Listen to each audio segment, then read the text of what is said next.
Good morning, y'all. I hope you're having a great day, and I hope you're ready for the next chapter. So, chapter 24.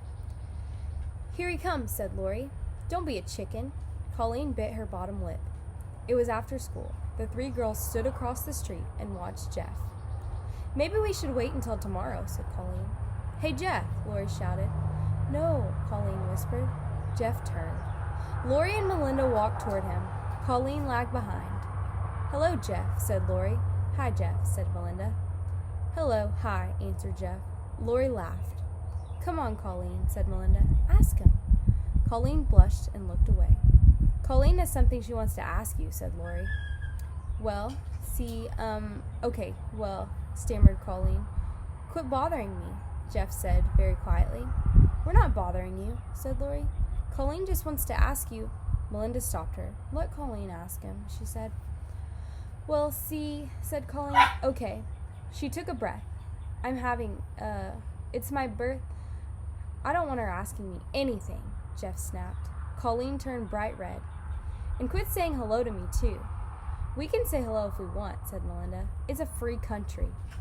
I don't want you saying it to me, said Jeff. Don't worry. Colleen exploded. I won't. I will, said Lori. Hello, hello, hello, hello. Shut up, said Jeff. He slammed his book down on the sidewalk. Hello, Jeff, said Lori. Jello, Jeff. She laughed at her mistake. Jello, Jeff. Hello, Jello. She laughed hysterically. And quit laughing, Jeff shouted. She can laugh, said Colleen. You can't tell her she can't laugh. Hello, hello, hello, hello, hello, said Lori as fast as she could. Shut up, screamed Jeff.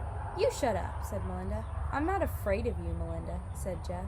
I'm not afraid of you either, said Melinda. Jeff raised his fists in the air. Melinda did the same. Lori shrieked with anticipation. Okay, hit me, said Jeff. You hit me first, said Melinda. No, you hit me first, said Jeff. Somebody hit somebody, shouted Lori. Jeff tapped Melinda's shoulder with his fist. She slugged him in the stomach. As he bent over, she hit him in the nose. Jeff flailed his arms as he tried to defend himself, but Melinda kept punching him, in the neck, in the stomach, then in the eye. Jeff fell to the ground. Melinda jumped on top of him, knees first. She sat on his chest and held his arms flat against the ground. Lori knelt beside them and slapped the ground as she counted. 1, 2, 3, 4, 5, 6, 7, 8, 9, 10. Melinda stood up. Lori held Melinda's arm high in the air. Holding her nose with her other hand, she bellowed. The winner and still champion of the world, Marvelous Melinda.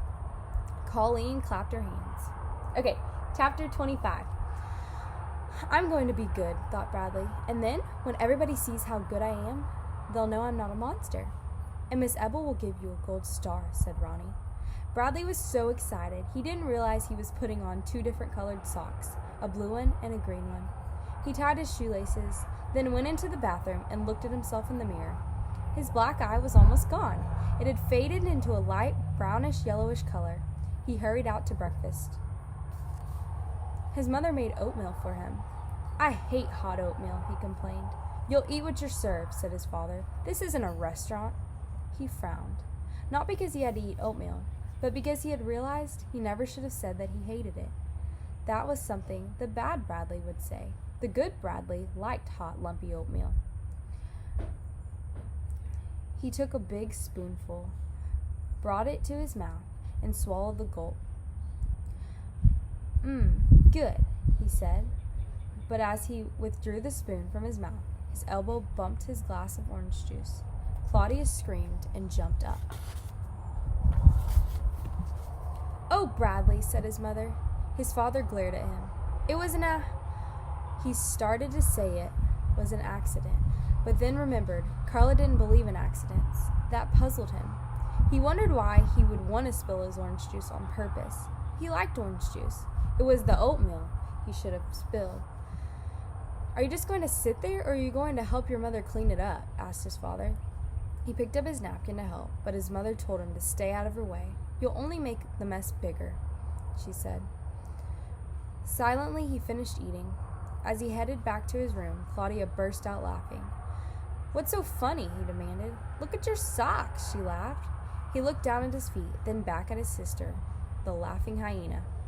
Thank you, Claudia, he said. I appreciate you sharing that with me. She stopped laughing and stared at him. He walked into his room, sat on the edge of his bed, and took off his sneakers. Wow, said Bartholomew. You were so good. I would have punched your face in if I was you. He's going to get a gold star today, said Ronnie. Bradley changed his socks, but once again, he was so excited thinking about the gold star that he didn't pay attention to what he was doing. He took the green sock off his right foot. He took the blue sock off his left foot. He put the green sock on his left foot, and then blue sock on his right foot. Then he put his shoes on and left for school, determined to be good. He walked into class and took his seat, last row. He sat up straight with his hands folded on top of his desk. He tried to hold back his excitement as he glanced at the chart on the wall next to him. Jeff came in and sat down, last seat, second to last row.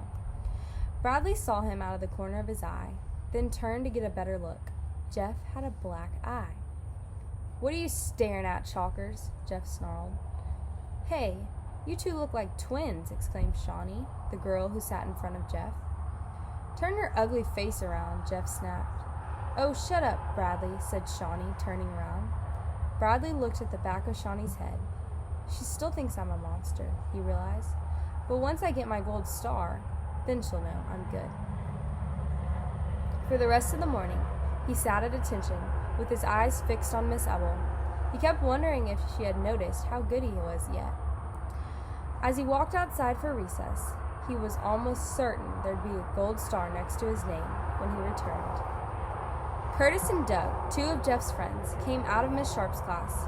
What's the big idea? Asked Doug. Hitting Jeff when he's not looking, said Curtis. Huh? Said Bradley. Doug pushed him. He stumbled backwards into Jeff, who pushed him back the other way. Bradley looked around. He was surrounded. Jeff's our friend, said Robbie. Yeah, said Brian. You hit me when I wasn't looking, said Jeff, and my hands were full of groceries. I didn't want to break the eggs.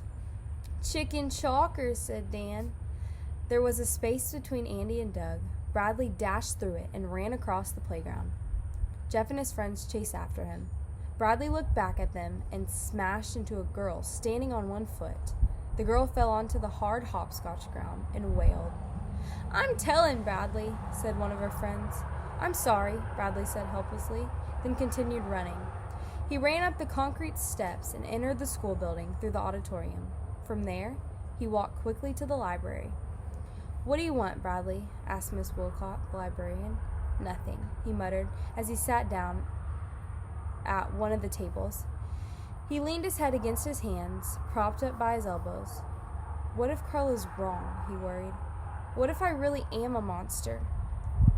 I don't want any trouble from you, Bradley, said Miss Wilcott. And that's the end of chapter 25, so we'll pick up with 26 on the next chapter.